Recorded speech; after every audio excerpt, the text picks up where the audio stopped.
ნაციონალურმა მოძრაობამ რუსთავში მერობის კანდიდატი წარადგინა. მამუკა ჩიქოვანთან ერთად ხალხს ნიკა გილაურმა რუსთავის საკრებულოს თავმჯდომარეობის კანდიდატი და 10 მაჟორიტარი დეპუტატით გააცნო.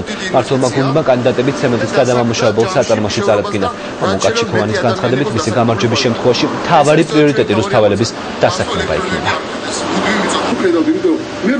ამ თავრობამ, ამ ხელისუფლებამ, თუნდაც ადგილობრივმა ხელისუფლებამ რაღაც პირველი ნაბიჯი უკვე გადადგა იმისათვის, რომ ხელი შეუწყოთ მაქსიმალურად კერძო სექტორს, იმისაც რომ სამუშაო ადგილები შეიქმნას, იმიტომ რომ ინვესტორს, რომელსაც ფული ჩადებული აქვს და საკმაოდ დიდი ფული ჩადებული აქვს ამ საწარმოში, ამ საწარმოში არ ჩადებდა ფულს, არ დაასაქმებდა 400 მეტ ადამიანს, თუ ან ელექტრონიკის პრობლემა მოგვარებული არ იქნებოდა, ან გაზის, ან კრიმინალური სიტუაციის, ან კორუფციის პრობლემა მოგვარებული არ იქნებოდა.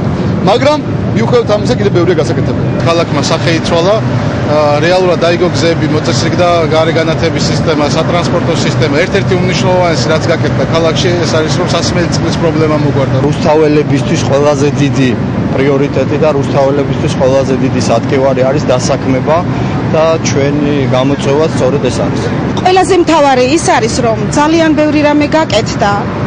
აღარ მინდა იმ წარსულში დაბრუნება, სადაც უშუქობა იყო, უგაზობა იყო და მინდა ყოველივე კარგი